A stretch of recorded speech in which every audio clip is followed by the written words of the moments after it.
Hey, good Friday morning, June 7th, 2024. Best pitcher of the year, 19. Got it here, 33. Two guys tied. Just two categories each, pitching categories. I have 9 of them. Who won the most pitching categories? 1933.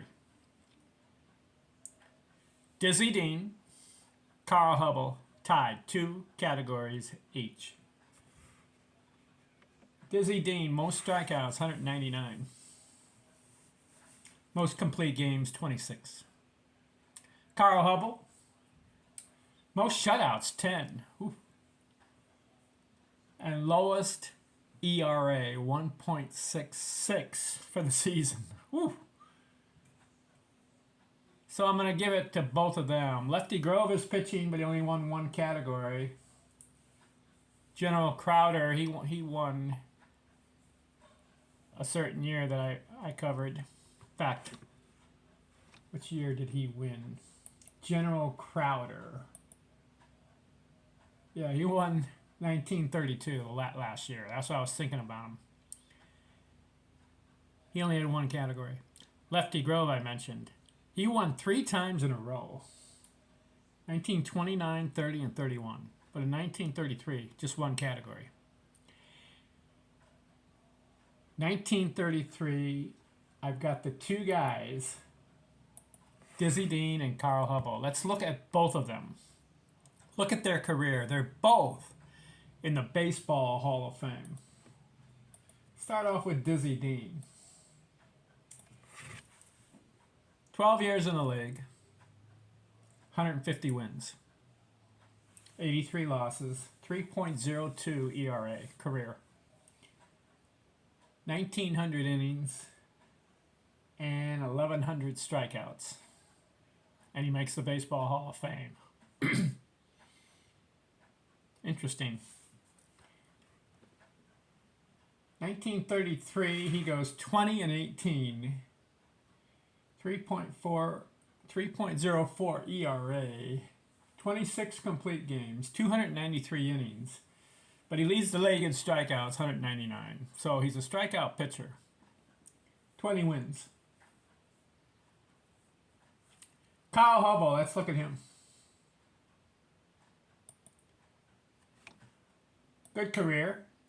16 years, 253 wins, 154 losses. 2.98 career ERA, 3,500 innings, and about 1,600 career strikeouts. The year 1933, he goes 23 and 12. 1.66 earned run average. Excellent. If you're below 2, that's a quality year. 308 innings, 156 strikeouts. Dizzy Dean had 199. Both of these guys make the Baseball Hall of Fame. I agree with Carl Hubbell. 253 wins. 2.98 career ERA. He had some good years. He had 5 20-win seasons. 3,500 innings. Quality pitcher. Dizzy Dean. I don't agree he should be in the Baseball Hall of Fame. Why? 150 wins. He had a good stretch, 1933 through 1936.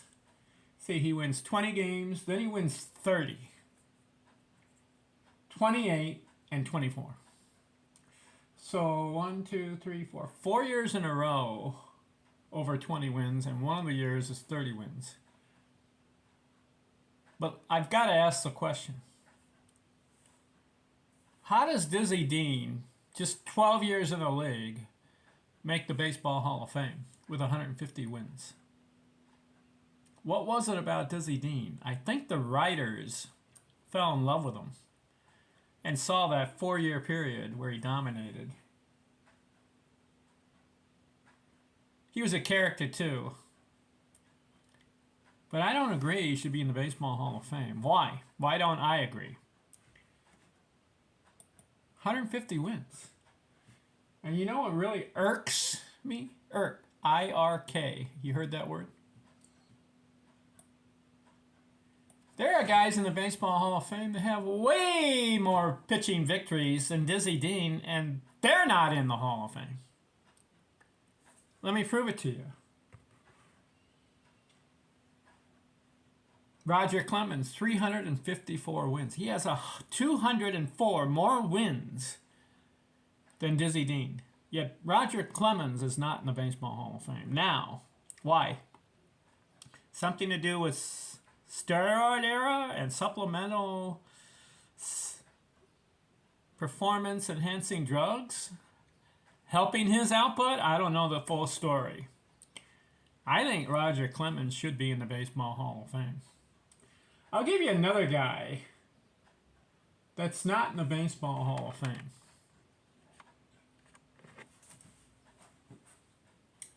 Bobby Matthews has 297 career victories. That is 147 more than Dizzy Dean. Yet Bobby Matthews is not in the Baseball Hall of Fame. Why? Here's another guy, Tommy John, 288 victories. Tony Milan, 284 victories, not in the Baseball Hall of Fame. Jamie Moyer, 269 victories.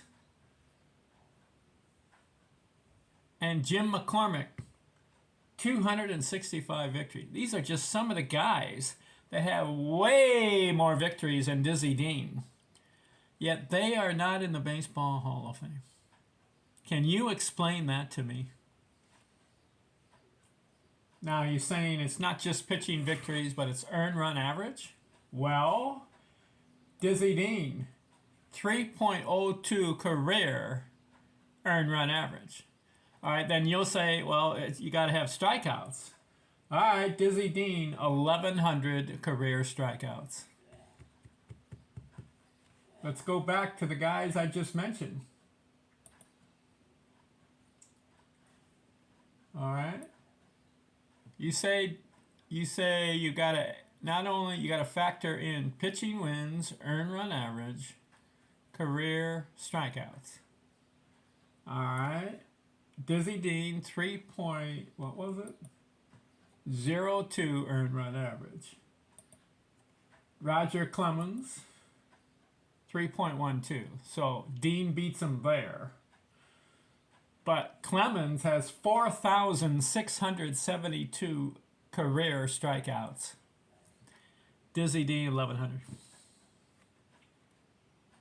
All right, let's go back. What was the other guy I mentioned? Bobby Matthews. 2.86 career earned run average and 1,500 strikeouts career. Dean, 3.02 and 1,100 career strikeouts. Bobby Matthews is a better pitcher than Dizzy Dean, yet he's not in the Baseball Hall of Fame. Who's the other guy I mentioned? Tommy John, 3.34 career earned run average. So Dean beats him there, but 2,200 career strikeouts. But Tommy John, 26 years in the league that took him for that. So I can look at that. Played much longer than Dizzy Dean. The other guy is Tony Milan. Let's look at him.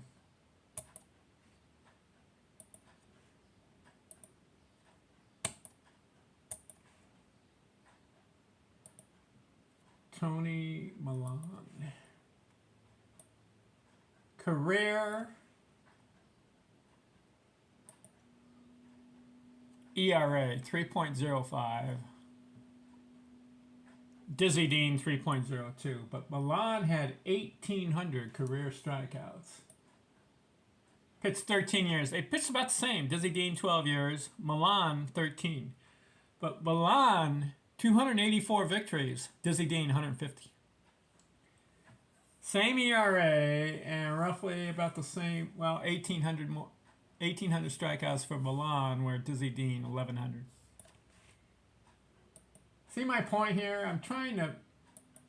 I'm asking just a question. Why is Dizzy Dean in the Baseball Hall of Fame?